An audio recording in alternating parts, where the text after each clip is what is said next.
Muy buenas noches. El grupo Marcos Escudero les da la bienvenida y les agradece su participación en en esta nueva sesión de los diálogos al café, que está titulada Entre elecciones y conflicto social. Vamos a hablar esta noche de la situación que vive el país, teniendo en cuenta que en menos de 2 meses deberíamos tener elecciones nacionales. Elecciones que se muestran además como la única oportunidad que tiene el país de salir de esta situación complicada en la que se encuentra, en el marco de una crisis institucional muy fuerte, con un tribunal constitucional autoprorrogado que tiene en jaque permanente a un Tribunal Supremo Electoral que aparece cada vez más débil, en el marco además de una crisis económica muy fuerte, la peor en varias décadas, y que se siente cada vez más, que la gente la siente cada vez más, y además con los conflictos sociales que han parado el país o han bloqueado buena parte del país durante 2 semanas y que han tenido esos resultados trágicos de violencia y de muerte, y que además han develado la relación que existe entre alguna parte, al menos, de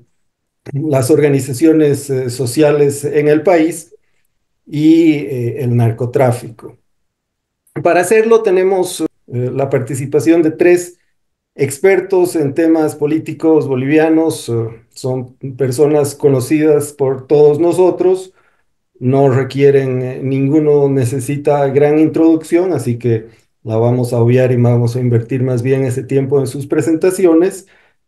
Marité Segada, Manuel Suárez y Fernando Molina, que a los que les hemos propuesto unas cuantas preguntas como punto de partida para el diálogo, pero que por supuesto son solamente indicativas y no deberían limitar su participación en la charla. Una tiene que ver con el impacto de los bloqueos. ¿Cuál ha sido el impacto de los bloqueos rurales y cuál es el lugar de Evo Morales después del conflicto? ¿Cómo evalúan el desempeño del gobierno en la coyuntura del conflicto que se acaba de resolver? ¿Qué lugar tiene la oposición? ¿Cómo se ve la campaña electoral en este marco del conflicto? Y si es que podemos esperar más conflictos hacia adelante, o si deberíamos pensar más bien en que vamos a tener un par de meses relativamente pacíficos antes de las elecciones de agosto. Si les parece, les pueden hacer uso de la palabra durante entre 10 y 15 minutos de manera inicial, cada uno de ustedes, y después empezamos el intercambio y el diálogo con con los participantes, que es la esencia y la característica de este espacio Diálogos al Café. Gracias a ti, Fernando. Nos planteas dos preguntas provocadoras e interesantes. Esta primera de qué tanto hemos tocado fondo, o dónde estamos en el proceso de crisis, es fundamental para pensar hacia adelante cómo enfrentar la situación. Y esta segunda, que tiene que ver con lo que seguramente va a ser una larga despedida de Evo Morales, todavía hacia adelante, cerrando este ciclo histórico. Si alguien no ha visto la presentación de Fernando, la de Manuel o la de Marité, toda la charla y lo que viene después se graba y se almacena en la página de YouTube de Marcos Escudero, y también en la página del grupo, donde hay un buscador que les puede ayudar a ver los más de 200 diálogos que se tienen hasta ahora. Levantar su mano físicamente y mostrarme su interés en participar. Roberto Lacerna tiene la palabra. Adelante. en el, en el rol habitual de ser el primero que no tiene vergüenza para hablar. A ver si animo al resto de la gente. Quisiera hacer una pregunta para los tres, y es sobre cuál puede ser la influencia del contexto internacional de las relaciones con los vecinos en el desarrollo, en el desemboque de esta crisis. Pregunto esto porque las señales que hemos visto hasta ahora son tremendamente preocupantes, ¿no? Da la impresión de que lo que quieren es aislar la enfermedad boliviana, digamos, poner una especie de cercos, muros, casi al estilo Trump, ¿no? En la Argentina han estado cavando zanjas, en Chile también, en el Brasil se ha hablado también de establecer algunos mecanismos que permitan aislar esta Bolivia que se descompone, como ustedes mismos lo han descrito, en una pérdida dramática de institucionalidad, en una ausencia de Estado, en el desarrollo de actividades ilegales que contaminan las economías y las sociedades de los vecinos, narcotráfico, producción de oro con mecanismos contaminantes, contrabando, en fin, hay una serie de elementos que nos están diciendo desde afuera, mire, esta es una descomposición brutal y no queremos que nos contagie. Cualquier rato se van a aparecer miles de bolivianos en las calles del Perú, de Chile, de la Argentina y no los queremos. ¿Creen que esto pueda tener alguna influencia final en el desemboque de esta crisis? ¿Creen que esto termine por motivar algún tipo de intervención distinta que no sea solamente el protegerse de los vecinos? ¿Creen que en algún momento los vecinos podrían tratar de coadyuvar en buscar salidas menos traumáticas para Bolivia? ¿Cómo perciben la percepción del vecindario? Digamos, esa es la pregunta. Lo que yo veo es realmente preocupante, pero no sé si comparten esa visión, ¿no? Gracias, Roberto. ¿Podemos empezar en el mismo orden con Marité, por favor? Sí, interesante lo que dices, porque además habría que mirar las tendencias de lo que está ocurriendo en América Latina, ¿no? Y parece que estamos en un momento de declinación de las izquierdas, entre comillas, ¿no? Petro está muy desgastado en Colombia, yo creo que Boric también va a ser sustituido por el otro ala radical en Chile, que está ya aunando fuerzas. En el Brasil también hay un deterioro muy fuerte de Lula, ¿no? Y en Argentina ya ha sucedido ese cambio, ¿no? Entonces, incluso esto está teniendo una trascendencia que supera nuestra región cuando han planeado la transoceánica esquivando las fronteras bolivianas, dolorosamente diría yo, esquivando las fronteras bolivianas por razones obvias, ¿no? También. Ahora, el problema más grave, bueno, si es que hay esta tendencia y lo que va a surgir son más bien gobiernos como de derecha o gobiernos tipo Milei, ¿no es cierto? Que evidentemente no comulgan con una Bolivia como la que hemos tenido hasta ahora. También dependerá de quién gane en las elecciones o cómo se posicione para ver la capacidad de acuerdos que Bolivia va a tener que hacer con los países vecinos para recuperarse económica y social y democráticamente, ¿no? Porque, claro, paradójicamente se habló en algún momento de que estos grupos que acunaron a la izquierda durante casi 2 décadas, ¿no? Del Grupo de Puebla y estos foros mundiales que han sostenido un poco al MAS y de alguna manera al Andrónico lo veían como una opción de salvataje para que un país más se mantenga en esa línea, pero la tendencia es al deterioro, ¿no? Al cambio. Y ahí creo que depende mucho de quién gane la presidencia también para ver cómo se mueve en ese contexto, ¿no? Claramente un Andrónico no va a tener una resonancia positiva en ese contexto que está en una tendencia distinta, ¿no? Otra vez la elección se vuelve no solo para Bolivia a nivel interno, sino de cómo será nuestra relación con el resto. Otra vez se vuelve como un momento muy crítico, muy decisorio lo que va a suceder en esta elección. Eso podría señalar por ahora. Gracias, Marité. Manuel, por favor. ¿Me escucha? Sí, te escuchamos, pero ya no te vemos. Bueno, voy a decirlo así ahora a ver si puedo recuperar la imagen. Bueno, es una pregunta realmente buena porque ahora que Fernando reflexionaba inspirado en lo que ha ocurrido en Bolivia, en las referencias históricas, si ustedes se dan cuenta, todos los procesos que ahora estamos llamando todo el cambio de ciclo, todos los cambios de ciclos en Bolivia han venido amparados o ligados a grandes procesos internacionales, es decir, la democracia y su retorno desde el año 78, digamos, la transición hasta el 82, Obviamente es parte de de un gran proceso latinoamericano, súper apoyado por la administración en su momento Carter. Luego la instalación de la tradición o la reinstalación de la tradición nacional popular a través de los gobiernos del MAS, como mencionó Marité, también estuvo amparada en un gran aparato internacional, el chavismo. Y hay la incógnita, entre paréntesis aquí, ahora ya uno lo dice con facilidad, en su tiempo era raro comentarlo. La democracia pactada de los 80 y 90 estuvo súper ligada a la capacidad de forzar pactos, de empujar pactos, de impulsar la política boliviana, la capacidad que tenía la embajada. Entonces, ahora no hay embajada, no hay chavismo, es decir, probablemente Estados Unidos no tiene ningún interés particular en Bolivia. Y lo que mencionaba Roberto es interesante. Probablemente estamos ante una especie de vacío de los escenarios internacionales para recomponer la política boliviana. Y eso nos llama pues un poco a la responsabilidad de los propios bolivianos, a ver qué podemos hacer entre nosotros. ¿Podemos pactar? ¿Qué podemos hacer? Uno. Y dos, es cierto que estas crisis que han terminado, estas crisis políticas y económicas que han terminado en un gran desbande social, en grandes migraciones, la primera preocupación que genera en el ámbito internacional es, se nos vienen los pobres, ¿no?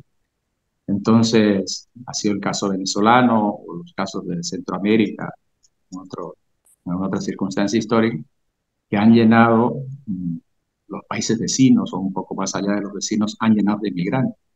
Entonces, hay esa incógnita, es verdad, es un tema de reflexión, mira que no lo estamos haciendo quizá como deberíamos, pero es un tema de reflexión. No hay padrinos internacionales y lo que puede haber es una especie de miedo, desprecio a nuestra crisis. Hay que reflexionarlo, ¿no? Gracias, Manuel. Fernando, por favor. Yo coincido con que hay un giro continental, mundial, hacia la derecha y la extrema derecha, que sirve de marco para esta transformación que Manuel ya ha definido como en términos electorales, ¿no? El MAS va a perder, va a llegar la oposición al poder, es lo más probable. Y entonces Bolivia, una vez más, va a estar en la onda continental, me parece, y va a haber relaciones, bueno, dependerá quién gane exactamente, ¿no? Pero va a haber relaciones tanto desde fuera para adentro como de nosotros hacia los demás, ¿no? Mandaremos una señal, por ejemplo, de mayor derrota para la izquierda continental o subcontinental, por lo menos, ya que el caso de México es diferente, pero en Argentina también Cristina está en jaque mate, en fin. Entonces, el hecho de que Bolivia eh, ya no sea nacional popular, por decirlo así, entonces va a seguramente tener un efecto hacia afuera y también desde afuera van a venir, no sé, influencias, directivas, inspiraciones para también modelar un poco el gobierno que venga. En eso coincido plenamente. No estoy de acuerdo con la versión que sacó este periodista argentino o analista argentino, no recuerdo el apellido, en La Nación, me parece que era en La Nación o en el Clarín, no, en Clarín, respecto a que Bolivia es un estado fallido y que por lo tanto es un peligro para la seguridad sudamericana. Pienso que evidentemente nosotros siempre hemos sido país de emigrantes, ¿no? Pero también la Argentina, ¿no? Y también otros países sudamericanos, que eso seguramente se va a mantener si la crisis continúa, pero los migrantes, bueno, la mala palabra que se han convertido los migrantes es un efecto ideológico, no es una realidad, ¿no? Los migrantes bolivianos son una fuerza que ha aportado al crecimiento de la propia Argentina, por ejemplo. Pienso también que si bien se están agravando las tendencias delictivas, digamos, de nuestra sociedad, Aún estamos muy lejos de ser la Argentina, ¿no? Que no se la considera un Estado fallido, muy lejos de ser la Argentina en todos los aspectos delincuenciales, criminales, en fin. Entonces, esa historia del Estado fallido siempre me ha parecido un hecho eurocentrista, ¿no? Es observar a Bolivia de acuerdo a una tabla de, de lo que es posible o lo que es del deber ser de un Estado, ¿no? Bolivia evidentemente tiene un Estado muy débil, eso es indudable, pero al mismo tiempo tiene una sociedad muy fuerte que lo voy a decir en un ejemplo, tal vez les va a parecer anecdótico, pero me parece que es significativo. Nosotros somos, por ejemplo, mi ciudad, que es La Paz, es una ciudad sin departamento de tránsito. Prácticamente no existe el departamento de tránsito en La Paz y sin embargo somos capaces de organizarnos perfectamente, incluso en momentos difíciles, como la falta de gasolina. El sistema de control que había para tomar gasolina aquí en La Paz, no sé si se repetía en Cochabamba y en otros lugares, era impresionante, ¿no es cierto? Teníamos sistemas para que nos avisen cuando había gasolina, había un control social tremendo de cualquiera que se quiera meter, en fin. Entonces, tenemos esa condición y esa condición ha hecho que Bolivia sobreviva a ese estado tan frágil en todas las circunstancias, ¿no? Si en el 85, con la hiperinflación y todo lo que estaba relacionado, Bolivia no se ha convertido en una catástrofe, como también se decía en esa época, según recuerdo, entonces menos va a ser ahora, ¿no? Entonces yo creo que hay que rechazar esa opinión, pero sin duda tomar en cuenta que va a ser más difícil la migración, está siendo criminalizada por Trump y compañía, ¿no? Que también eso va a tener implicaciones económicas, ¿no? Porque una de las fuentes limpias de dólares para Bolivia son las remesas. Y también hay que tomar en cuenta, claro, que el hecho de que la migración sea más difícil puede crear un efecto olla de presión aquí adentro, ¿no? Porque siempre ha sido un alivio la posibilidad de la migración en cuanto al Estado, que ya no tiene que atender, digamos, a la gente que se va, ¿no? Eso más.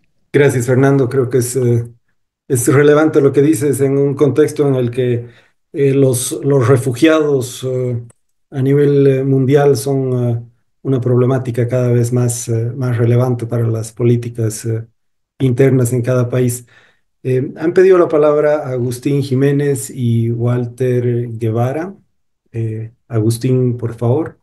Gracias, felicidades a los expositores, muy interesante los planteamientos. Una cosa que me preocupa es, decía Marité, que ya no hay una política con partidos. Y Fernando está de acuerdo y dice, está a partir de los caudillos. En este momento no hay partidos y tampoco hay caudillos que puedan llevar adelante la política en Bolivia.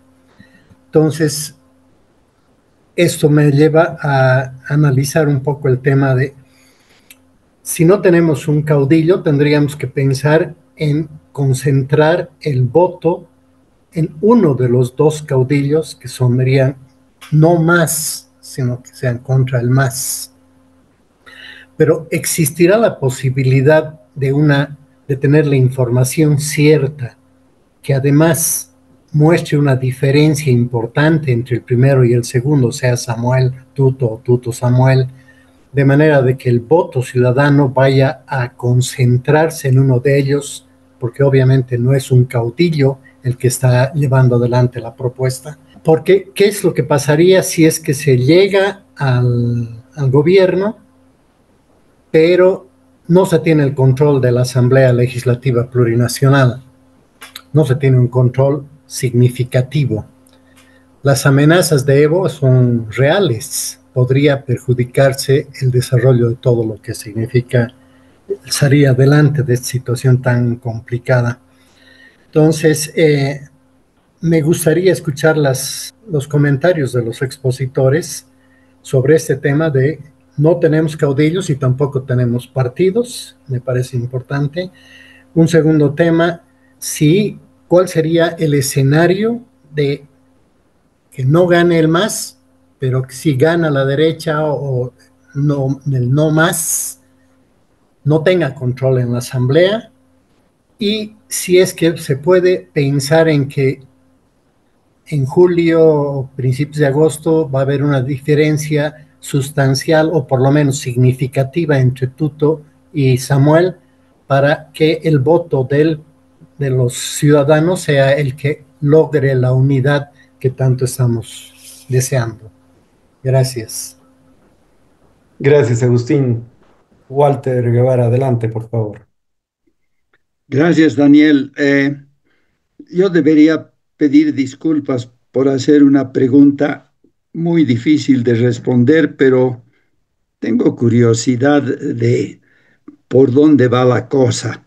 Se han hecho analogías históricas de el último medio siglo, cuando tenemos una analogía súper reciente del fracaso espantoso del populismo con la huida de su máximo exponente, el caudillo Evo Morales, y, digamos, una especie de retorno de una reacción contra el populismo con el gobierno de Yanine Áñez, que luego en la siguiente elección, debido a una serie de sus inacciones y acciones, nos ha vuelto a traer el populismo con 55% del voto por un candidato que se presentó, ¿no es cierto?, como moderado, iba a estabilizar la economía, iba a combatir el COVID, iba a haber una cuestión de reconciliación y sin embargo desde su discurso inicial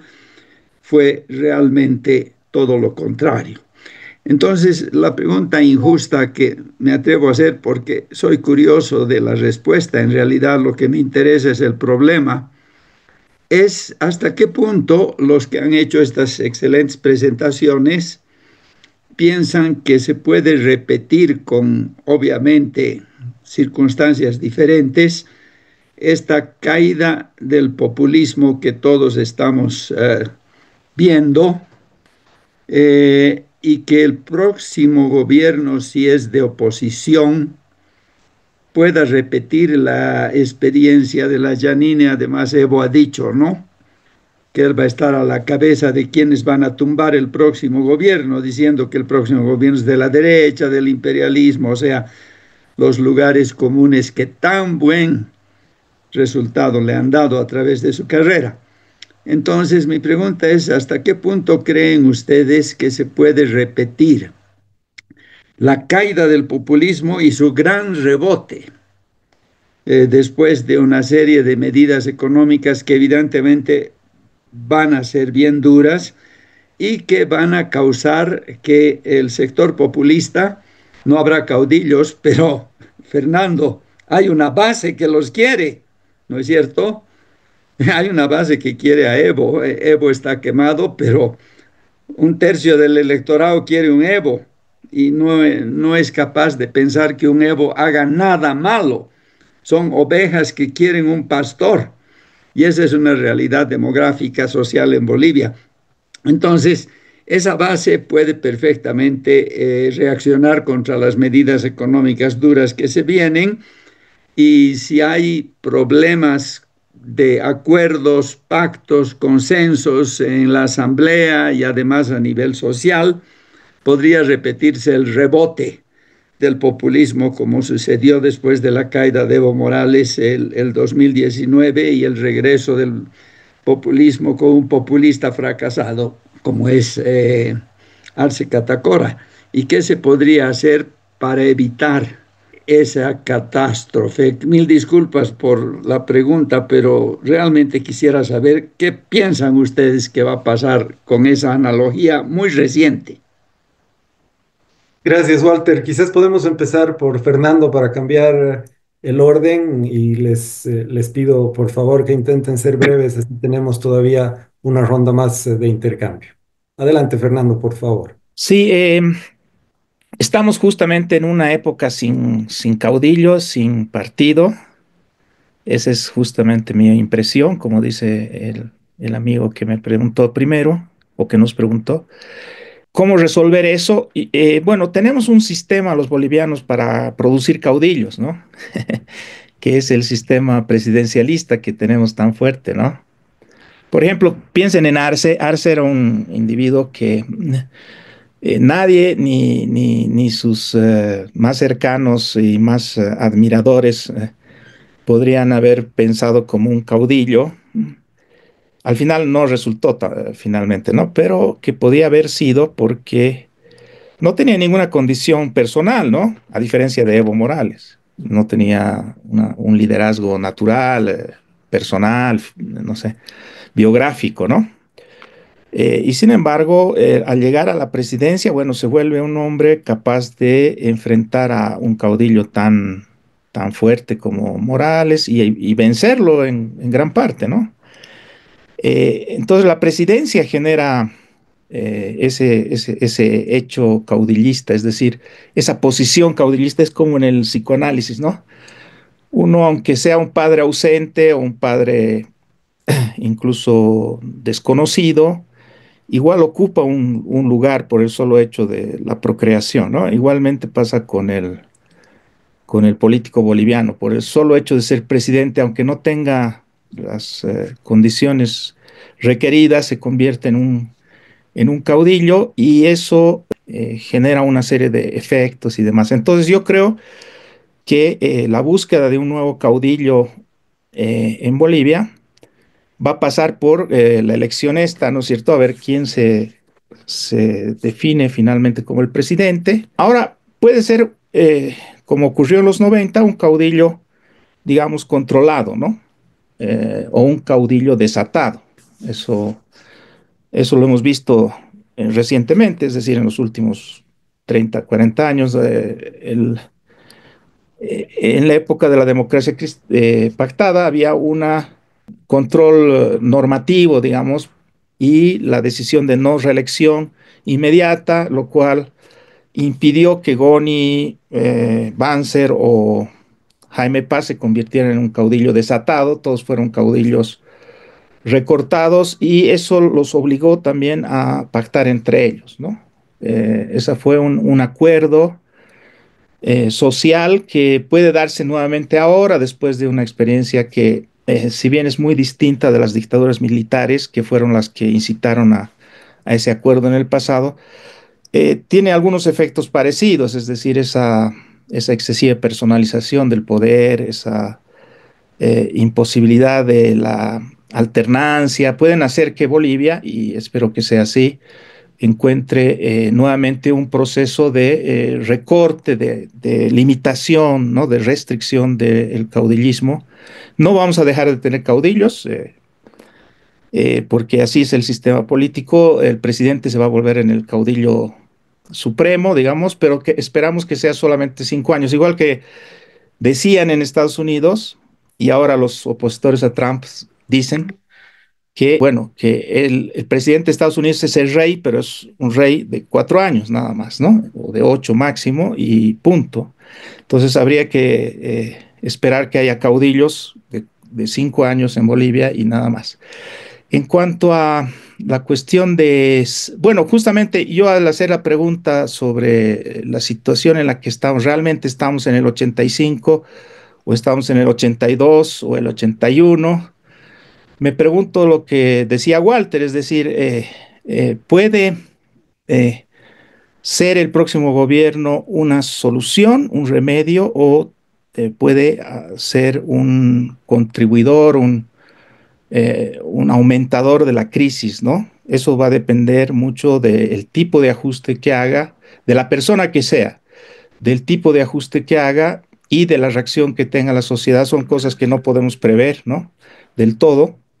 Pero hay que tener cuidado, hay una alerta ahí, porque yo no veo que la sociedad boliviana esté en el estado en que estaba el 85, donde realmente había un agotamiento nervioso tan generalizado que fue posible el 21060, ¿no? Eso no existe ahora. Arce se ha cuidado de tomar medidas y eso ha hecho que, bueno, que se agrave la crisis por un lado, pero por el otro lado también que continúen las expectativas, ciertas expectativas inmovilistas en la sociedad que pueden ser alteradas por un ajuste imprudente, ¿no? Me parece que es una alerta para los próximos gobiernos. Ahora, yo creo que si fracasa el próximo gobierno, se puede complicar todo mucho, pero dudo mucho que sea capaz Evo Morales de retornar tan pronto, ¿no? Me parece, ¿por qué? Porque yo coincido que tiene evidentemente una fuerza real, ¿no? Un 30% duro, Evo Morales, pero hay también una sensación, un sentimiento de la sociedad de hastío, de cansancio, de odio, de repugnancia, que es muy fuerte, es un factor muy fuerte. Esta mañana o hace unas horas me decían que UCS había decidido portar al evismo, y me pareció que, bueno, eso cambiaba un poco la charla que quería darles, en fin, pero luego se desmintió, ¿no? Porque es muy difícil para Johnny Fernández poder, digamos, pagar esta factura, ¿no? De ser el transporte del evismo dentro de las elecciones. Es muy difícil, no sé si lo va a hacer. En todo caso, es una decisión muy arriesgada porque la sociedad en su conjunto, ¿no? No lo quiere a Evo Morales ahí. Por eso Arce puede lograr lo que logró, ¿no? Porque no es solamente pues el Tribunal Constitucional, ¿no? Si Evo fuera el Evo del 2017, 18, el Tribunal Constitucional hubiera volado, ¿no? Si es que decía, no, ya no puede ser reelecto. Es otra cosa, es que la sociedad misma en su mayoría está rechazando esa posibilidad. Entonces yo digo que a mediano plazo yo veo muy difícil que haya una recomposición del levismo. Eso sí puede haber una complicación como la que tuvimos durante todos los 80, ¿no es cierto? Hasta el 85, que hubo finalmente la estabilización, varios gobiernos, muchos problemas y mucho sufrimiento social. Eso nomás. Gracias, Fernando. Manuel, por favor. Sí, bueno, a la primera pregunta, que es si hay la probabilidad de que los electores terminen decantándose por uno u otro candidato, yo la verdad no veo ninguna señal en los estudios, en las encuestas hasta ahora. Pienso que es casi un triple empate, ¿no? En el primer puesto hemos dicho Samuel y Tuto, luego está Andrónico, pero dijimos que estas encuestas fueron levantadas en un momento de bajón de popularidad de todo lo que era la izquierda por las movilizaciones, entonces quiere decir que Andrónico podría recuperar perfectamente el terreno. Entonces yo veo que van a llegar todas las fuerzas, estas tres fuerzas van a llegar con posibilidades hasta el final, ¿no? Van a tener probabilidades. De todas maneras, las candidaturas de Tuto y Samuel, si se mantienen como están, digamos, en torno a un 20, 25, un poco más quizás, por ciento, entre ambas van a tener muchos senadores, ¿no? Entonces la operación del Congreso puede ser relativamente más fácil si las fuerzas de Tuto y las de Samuel si llegan a tener la mayoría en el Senado. Entonces no veo voto útil, no veo que al final uno de los dos vaya a terminar llevándose todo el voto de la oposición. Van a llegar ambos y va a ser una carrera muy cerrada, un poco como la del 2002, ¿no? Goni, Manfred y Evo. Pero por otro lado, a la pregunta de Walter, yo pienso que, mira, primero no va a haber ajuste sin pacto, ¿no? Y aquí hay que recordar que el doctor Paz, el ajuste del 85, tuvo que hacer 3 estados de excepción, ¿no? Ahora se ve un ajuste fácil, pero fue un ajuste duro, social, en lo político. Y esas cosas tienen que ser, mencionaba Fernando, tienen que ser con cierto consenso social, pero también en el sistema político tienen que ser con pactos políticos. Es decir, por un lado tiene que haber aprobación de la gente de, bueno, metámosle al ajuste. Buena pregunta la de Fernando. ¿En qué momento está la gente para hacer ese consenso? Pero en lo que nosotros podemos responder, nosotros, ustedes, los intelectuales que están en la política, es por la parte del pacto político. Tiene que haber pacto político. Tiene que haber pacto político desde luego entre las fuerzas de Tutos y las fuerzas de Samuel se gobierna a la derecha, pero yo sería un poco más audaz, que vamos a estar en plan refundacionales, casi de muchísimas cosas, fin de ciclo y tal, y trataría de cerrar heridas en el próximo gobierno, ¿no? Y ese pacto político de las instituciones lo llevaría también más allá, es decir, la teoría de que se puede excluir a Evo y que todo va a seguir o todo va a continuar normal, no me la creo. Es un líder demasiado importante en la historia de Bolivia y en la realidad actual. Y no creo que pueda plantearse un sistema político con un excluido de ese vuelo, ¿no? Un poco la historia del 78 al 82 es la intención sistemática de excluir o de negar la posibilidad de la presidencia del doctor Siles. Y fue muy caro, terriblemente duro y caro, son 4 años terribles. Y bueno, la historia del peronismo con la exclusión de Perón, es decir, la historia de los líderes o caudillos, lo que quieran llamar, excluidos por la fuerza normalmente no funciona. Entonces digo, este pacto político no solo tiene que darse en el Parlamento, sino que tiene que darse con las dos grandes fuerzas que durante estos años han sido polémicas, ¿no?, en el sistema político. Por un lado, la tradición indígena popular ligada a Evo Morales, no sé si en la figura de Evo Morales, pero ellos tienen que entrar al acuerdo del ajuste. No sé si es en la figura de Evo o no, si él tiene la posibilidad de hacerlo, pues qué bien. Y por otro lado, tiene que entrar Santa Cruz. Este es un tema con Cambas y con indígenas, ese acuerdo, ese gran acuerdo refundacional. Y va a ser muy limitado pensar que solamente se podría lograr el ajuste y la refundación de un nuevo ritmo del país, se podría lograr en un café entre Samuel y Tuto.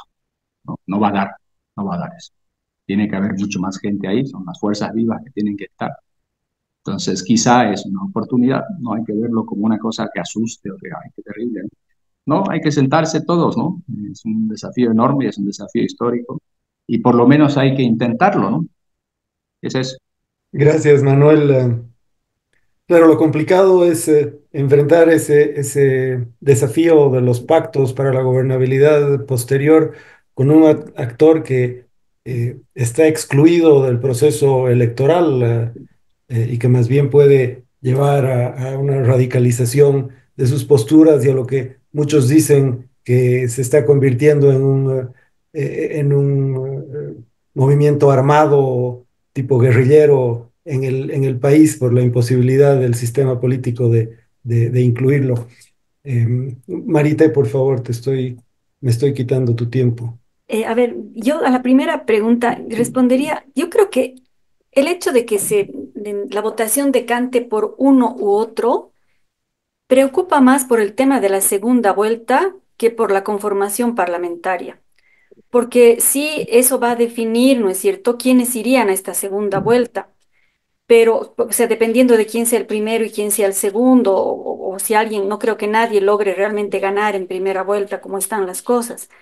Pero lo que creo yo más bien es que no me preocuparía tanto porque una fuerza imponga, digamos, una mayoría parlamentaria.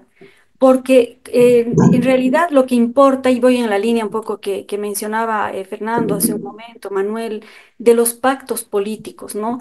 Porque fíjense ustedes que en los anteriores asambleas legislativas que hemos tenido en Bolivia, en todas, la oposición ha estallado en pedazos. Podemos terminó dividida en 4 fuerzas, Unidad Demócrata tenía inclusive diputados librepensantes, ¿no? Que decidían por sí mismos qué iban a hacer. En ni qué decir en esta última gestión parlamentaria, ¿no? Donde han estallado Comunidad Ciudadana, Creemos. Entonces, no me confiaría en que porque lleguen juntos a este lugar que es la Asamblea Legislativa, van a actuar de manera coherente. Más bien confiaría en que lleguen, no importa, dispersos, estos opositores, digamos, incluso gente que puede ir como afín a Andrónico probablemente y que después entre en cierta consistencia con la urgencia histórica del país, no sé, y pueda ser parte de estos acuerdos también, digamos, ¿no? Entonces, creo que más bien sería interesante pensar en que estos acuerdos podrían estarse gestando inclusive antes de las elecciones, ¿no?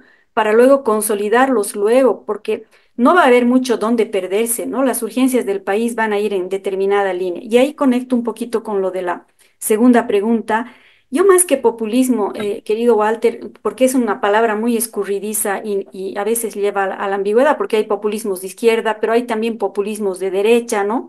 Yo me preocuparía por esta base social que está medio perdida, o sea, medio en el vacío. Esa base social que fue apoyando al movimiento al socialismo y con la cual lograba mayorías absolutas, hasta creo que 62% logró en alguna elección y que también se reflejó en un 55% que sorprendió a todos con Arce, ¿no? Pero esa base social ahora está, como decían al principio, está desorientada y que una parte estaría apoyando, según las encuestas, muy chiquita a Andrónico, o la más grande, sin embargo, 14%. Pero si se fijan, y se han debido fijar obviamente, del Castillo, Eva Copa, no llegan ni al 2% de votos, ¿no? Entonces, hay una masa que probablemente está en ese 60% de la última encuesta que dice, no he definido todavía mi voto porque tampoco aparece muy claro en los blancos y nulos, ¿no? Están como medio reducidos, pero que sí va a definir un poco el rumbo de la siguiente elección, ¿no ves? Esos sectores populares que más o menos las estimaciones creo que coincidentes entre todos es que son como un 35% de voto duro, ¿no? Que fue por el MAS, ¿dónde va a ir ese 35%? Que tiene una cohesión, un cemento, además que no es ideológico, no es el partido más, el color azul, tiene que ver con afinidades identitarias, étnicas, tiene que ver con la pobreza, tiene que ver con elementos históricos que han ido conformando este sector social históricamente, ¿no? O sea, no es tan poca cosa, digamos, pensarlo. Y hacia el futuro uno se pregunta, primero, ¿quién es la base social de verdad que sustenta, por ejemplo, a Tuto Quiroga o a Samuel Doria Medina o a Manfred Reyes Villa?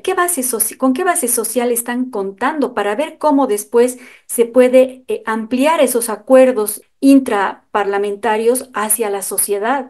Por ejemplo, no sé, la nueva versión de Bolivia ya no es tanto sectores asalariados, mineros, combativos como era la COP en el siglo pasado. ¿Quiénes son las bases sociales ahora? Campesinos que además no se dedican a la labor agraria, ¿no? Son loteadores, son comerciantes, transportistas, los gremialistas, esos sectores de la paz, ¿no? Que se han empoderado muchísimo en los últimos años, cooperativistas mineros, etcétera. Esa es la nueva Bolivia. Son base social de alguno de estos líderes que hemos mencionado. He visto ahí a cooperativistas detrás de Andrónico, digamos, ¿no? Pero Samuel tiene esas bases, los comerciantes tal vez, o sea, ¿dónde están? Porque luego esos acuerdos en el ámbito político van a tener que trascender hacia el ámbito social de alguna manera para generar realmente una legitimidad y una posibilidad de consenso, ¿no? Porque si no, a mí me da la impresión de que el próximo gobierno no va a resolver los problemas, o sea, va a seguir siendo un gobierno de transición. Y es crítico porque va a ser una transición o hacia el reordenamiento del país o hacia el desastre, ¿no? Y de ahí seguiremos tal vez hablando de una transición casi inacabada, como ha sucedido en algunos momentos, que termine en algo, pero así como en el corto plazo no se ve con facilidad esa posibilidad. Eso de mi parte. Gracias, Marité. Gracias a los tres. Estamos llegando ya a la parte final de nuestra sesión de diálogo. Yo quiero, para ir cerrando, plantearles una pregunta. Buena parte de lo que hemos conversado aquí hasta ahora pivota en torno a la realización de las elecciones del 17 de agosto. Yo quiero preguntarle si es que desde su punto de vista la realización de estas elecciones está garantizada, si ya podemos tener certeza de que en efecto vamos a tener elecciones en agosto o si existe alguna duda todavía referida a la realización de las elecciones. Y en segundo lugar, si es que no hay elecciones, ¿qué escenario enfrenta el país si es que no logramos llevar a cabo las elecciones? Y por supuesto, ¿hay algo que podamos hacer como ciudadanos, como sociedad civil, para garantizar, para apuntalar el proceso de agosto o escapa totalmente a lo que podamos hacer los ciudadanos? Si volvemos contigo, Marité, ¿te parece? Sí, claro que sí, muy rapidito. Yo creo que va a haber elecciones. tal vez un poco de fe hay en esto, pero me parece que todas las fuerzas políticas, sociales, están confluyendo en esto. El único factor disonante en esta apuesta es el levismo, ¿no? Que anuncia patear el tablero cada vez que puede, pero desde el gobierno de Arce, yo creo que ya no puede más con la papa caliente en las manos, quiere irse. Y lo mismo, los otros actores están, digamos, como con esa expectativa. No elecciones sería realmente una solución, un desastre, ¿no? Llevaría a Bolivia al desastre. Además, si ustedes se fijan, a mí estoy un poco sorprendida porque no es tanto el pulso de la sociedad boliviana, el esperar que sucedan las cosas, el recibir abusos de poder calladamente. Y yo converso con mucha gente que dice, sí, solo he hecho fila a 5 horas, qué afortunado soy, o sí, cómo suben los precios, qué pena, ¿en qué llegaremos a parar? Ese no era el ánimo boliviano hace, no sé, 2, 3 décadas, ¿no? Subían los precios y había inmediatamente un bloqueo, una marcha, una reacción. Un poco es esa la fuerza a la que se refería, creo que Fernando, de la sociedad civil boliviana, ¿no? Que permanentemente está actuando en estos campos. Y ahora sí hay estos bloqueos que hemos visto, pero ya sabemos también la orientación que tienen. En general hay en la gente una especie de pasividad y no es en realidad eso. Parece que es más bien una expectativa a que las elecciones puedan realizarse y resuelvan, entre comillas, de alguna manera este problema. Tal vez este ánimo no va a ser el mismo después de las elecciones, cuando venga el próximo y tal vez no convierta mágicamente la realidad en una solución, ¿no? Y eso es lo que más me preocupa a mí particularmente. Gracias, Marité. Fernando, estás con el micrófono abierto. ¿Quieres seguir tú? Bueno, si pudiéramos nosotros definir lo que la gente debe hacer, a mí me gustaría definir que se acepte que Johnny Fernández incluya a Evo Morales en su candidatura y que no lo quemen a él y a su casa o algo así. Entonces, creo que habría primero una división clara, pero electoral y democrática del masismo entre Andrónico y este grupo. Veríamos cuánta fuerza tendría Evo. Sería, digamos, una opción más pacífica, ¿no? Ahora también complicada para el próximo gobierno porque, claro, tendría una bancada muy contestataria. Eh, pero nosotros no podemos decidir eso, ¿no? La sociedad va a rechazar esa posibilidad de una manera muy furiosa, diría yo, y entonces es probable que no ocurra, ¿no? Porque sería muy complicado para Fernández. En ese caso, ¿qué va a pasar exactamente? Puede ser que se vaya a la abstención o algo más delicado todavía, que es que no dejen entrar las ánforas a ciertos lugares donde el levismo es muy fuerte, por ejemplo Potosí, por ejemplo el Chapare. En ese caso vamos a tener una elección deslegitimada por la falta de votación en ciertos bolsones rurales y por supuesto un presidente complicado por eso, ¿no?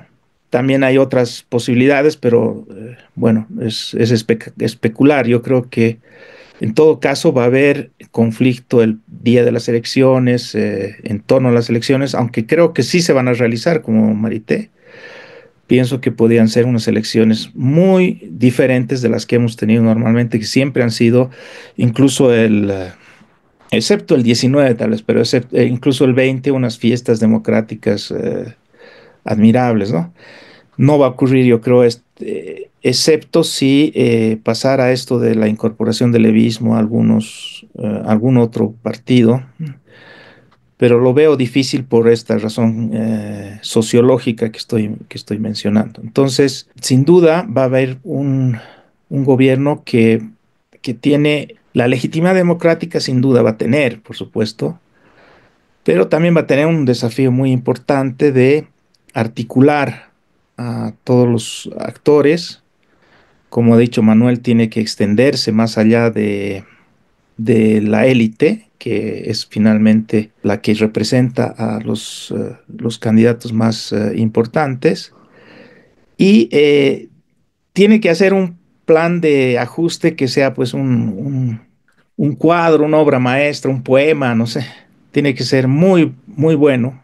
Tiene que tocar lo que tiene que tocar sin desbaratar todo, sin ser extremista, en fin. Y último punto, ¿qué va a hacer con Evo Morales, no? Esa es otra cuestión que es difícil de tratar, porque si uno es razonable, bueno, lo acusan de todo, en fin, hay pues ese estado de ánimo actualmente, ¿no?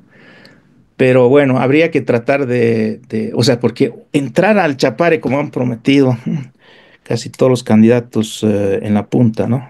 Entrar al Chapare, ¿qué va a significar eso? ¿Cómo va a marcar al próximo gobierno un derramamiento de sangre, que es lo que Morales va a querer, por supuesto? En fin, es una cuestión muy difícil y entonces hay que esperar que nuestros próximos gobernantes sean sabios, ¿no? Que no solamente sean eficientes, inteligentes, sino también sabios, que sepan moverse muy bien, que sean buenos ajedrecistas y que logren desmontar todas estas tormentas que parecen avecinarse. Muchas gracias. Gracias, Fernando. Manuel, por favor. Sí, bueno, yo creo que, mira, voy a contestar o intentar contestar la pregunta de si van a haber o no elecciones, como la que está contestando la gente en las encuestas de los grupos focales. La gente está literalmente aguantando porque sabe que va a haber elecciones.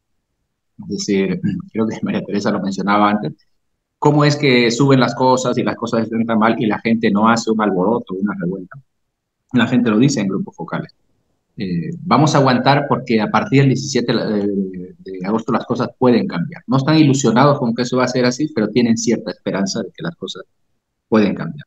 Y entonces, complementando este ánimo de los grupos focales, que es ese ánimo de decir, tienen que haber elecciones para que las cosas cambien, hay un par de preguntas en algunas encuestas que he visto que son interesantes, que es, ¿usted estaría dispuesto, o cuántos de ustedes estarían dispuestos, etcétera, a hacer una movilización social fuerte, contundente, contra las instituciones o contra el gobierno, en fin, que suspenda las elecciones? 70 y pico% de los bolivianos dicen, yo estaría dispuesto a todo si alguien intenta suspender las elecciones. Entonces, digamos, creo que por fuerza casi tiene que haber elecciones, ¿no? No hay una fuerza suficiente, una fuerza política suficiente como para frenar las elecciones. Entonces, es una cuestión de relaciones de fuerza.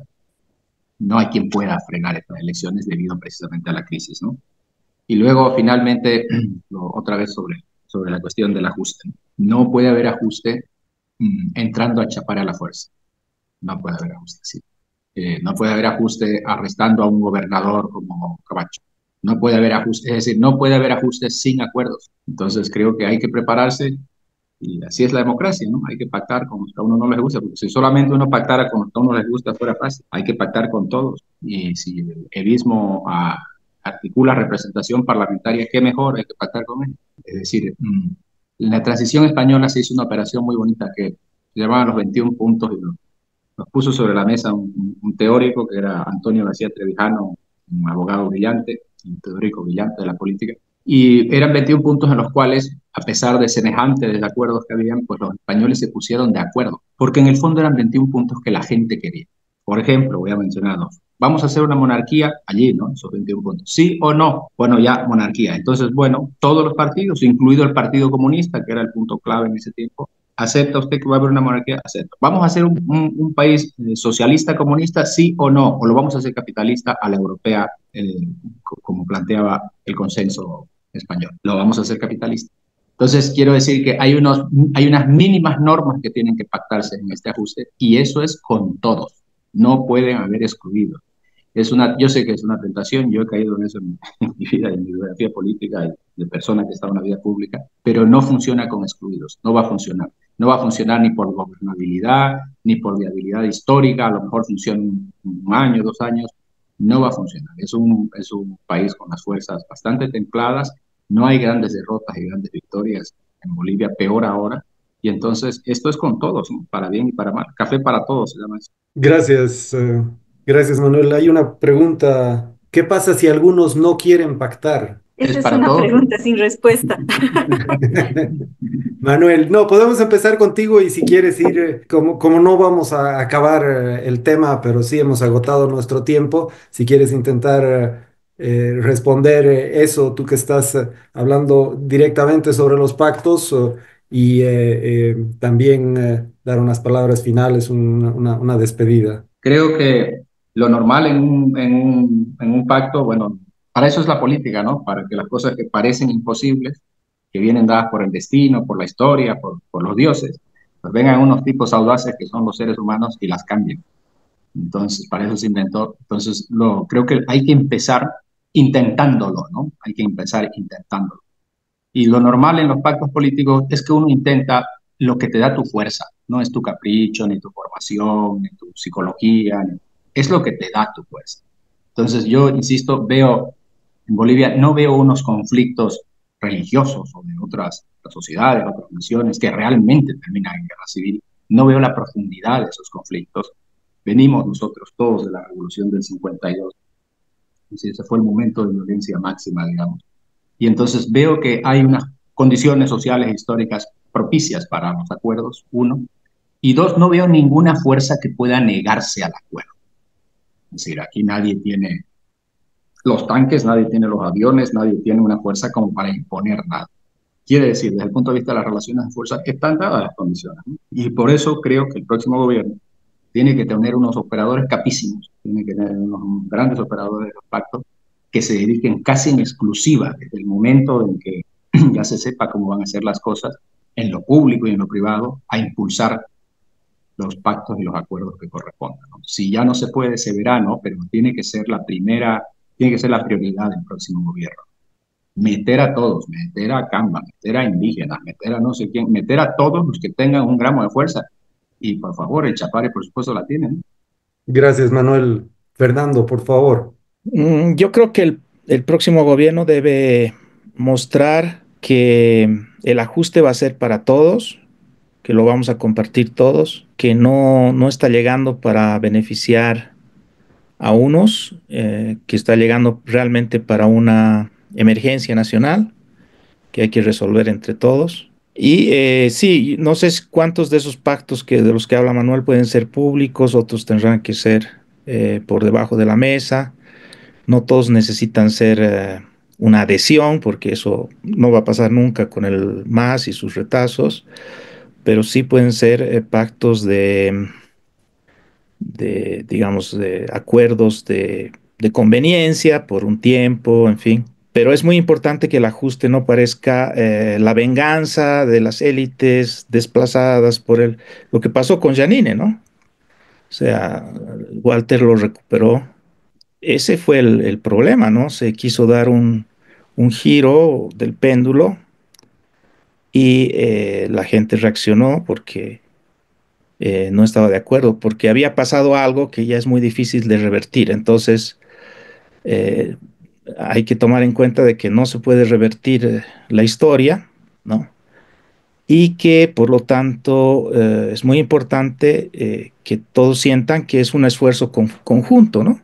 Que la vamos a pasar mal, pero las vamos a pasar mal todos. Como, digamos, para seguir un ejemplo europeo, como es nuestra mala costumbre, pero eso es así como nos hemos formado, digamos, como ocurrió en las guerras europeas, ¿no? Cuando hay una unidad nacional, porque todos tienen que combatir, ¿no? Todos tienen que aportar, en fin, cada uno en sus lugares. Yo creo que eso es clave. Si no es así, si es un pacto demasiado ideológico, un ajuste demasiado ideológico, demasiado revanchista, algo así, no va a funcionar. Muchas gracias. Muchas gracias por la invitación. Ha sido muy interesante conversar con Quizás ustedes. algo muy chiquito, la expectativa sea de que esa fuerza que no quiera pactar sea minoritaria. Entonces, al final terminas gobernando la mayoría, porque es casi inevitable que pueda haber alguna excepción, pero ojalá no pueda romper eso nada más. Y muchas gracias también por compartir este espacio.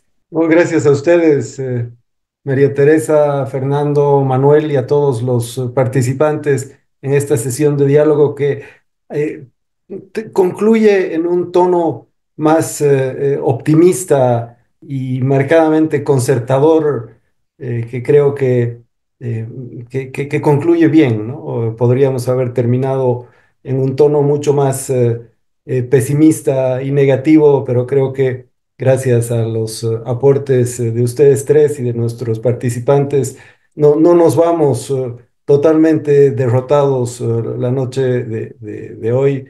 Podemos empezar bien el fin de semana. Gracias de nuevo. La grabación está disponible en el YouTube, en el Facebook y en el sitio dialogosalcafé.del. Nos vemos el próximo viernes en una nueva sesión de los diálogos. Buenas noches.